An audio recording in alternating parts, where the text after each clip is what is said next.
Soccer is a big part of my life.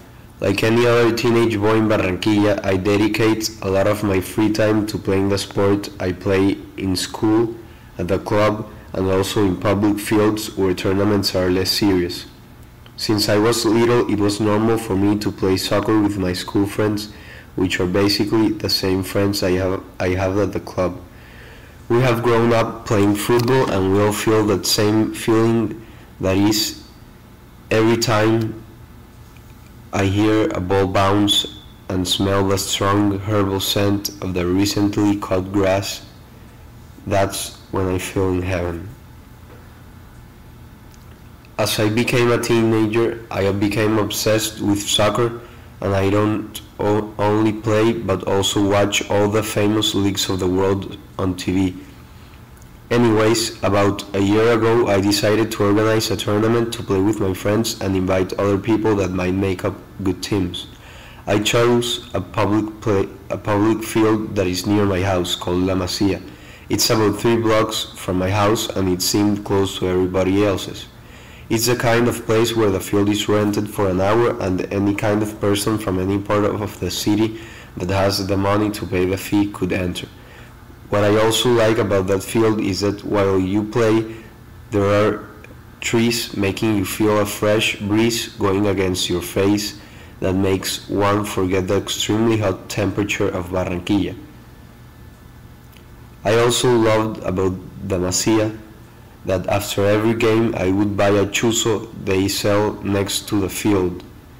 It is the juiciest, most delicious chuzo I had ever tried, and the only thing I wanted to feel in my tongue after playing a game was the soft, grilled flavor of beef and chicken. My friends and I had a number of games and we were not really winning a lot, but we had a good time. After some time, we decided to retire from the tournament. One day after that, my cousin called me and asked me to play for a team he had joined. They had registered for a competition. Guess where? Yes, in La Masia. I said, okay, right away, because I didn't have any other current cups going on. The first day I went to play with them was a Thursday in the afternoon after a rainy day. Everything was wet, the field had puddles, but we didn't care. Neither did the opposing team.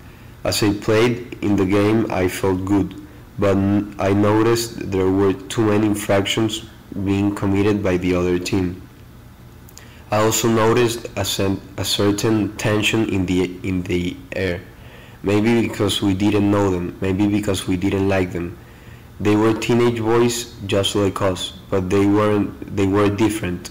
They seemed to be from a faraway neighborhood because the words they used were not the kind my friends and I would use.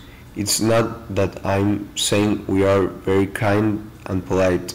No, we often have a dirty mouth, but these guys had a different accent and spoke words that seemed out of this world. They were what my friends and I would call a coleto.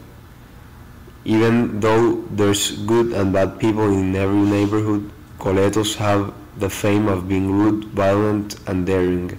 However, even though I knew this, I usually had a bit of anger management problem and began to feel very angry when too many infractions were being passed by and the referee just seemed to turn his head the other way. The other team was made up of rude players. They played hard. There was a lot of fouling going on, but to our advantage, those fouls gave us the opportunity of scoring really quick. I scored a goal after the first penalty put to our team. Their heads seemed to be burning because smoke came out of their nose. Then, about 5 minutes later, there was another foul inside the box that meant a penalty in our favor. Oh, did those guys seem angry? They were really gonna explode now. I scored a goal again and we were ahead on the numbers. Next thing I knew, the opposition scored back-to-back goals and we were tied. It was necessary to go for the next one. In a quick counterattack, I went past two players which attempted to foul me, but they couldn't. And then when I was going to almost lose the ball, I launched a long ball to my cousin. He dominated the ball. He didn't even think about it. He just looked at the goalkeeper and chipped the ball to the back of the net. What an amazing goal that was. From then on, we just tried to waste time. We had the objective of not letting the other team go near our goalkeeper. The opposing team was awarded a corner kick, but my cousin didn't want to pass the ball to them. Like a wave reaching for a shore, a really big guy from the other team came rushing towards my cousin and pushed him. Adrenaline flowed through my veins and I was about to explode. And I did. Insults were coming out of my mouth like vomit when you're sick from the stomach. The referee stopped the game. Insulting words were flowing in the air. I felt fear at a point because I had never really been in a street fight. The guy I was insulting suddenly ended up having too many friends, which all screamed to me saying things like, "Go to El Barrio Rebolo and we will have your ass kicked." I didn't even know where that was, but it seemed far and dangerous. Some days after, my dad told me it certainly was one of the most dangerous neighborhoods in Barranquilla, besides of course, not letting me out of the house without a guard. Those guys seemed serious. The one I began fighting with was tall. He had spiky hair and didn't look like he felt uneasy. I called my father and literally said, "Dad, come rescue him. Come rescue me. They're gonna beat me up." Even though my dad argues he was there like in 10 minutes, I felt it took eternity. My stomach hurt, my skin was pale, and I kept insulting to appear strong. What really went on inside was a total different deal. Dad didn't get there alone. My uncle was there right after him.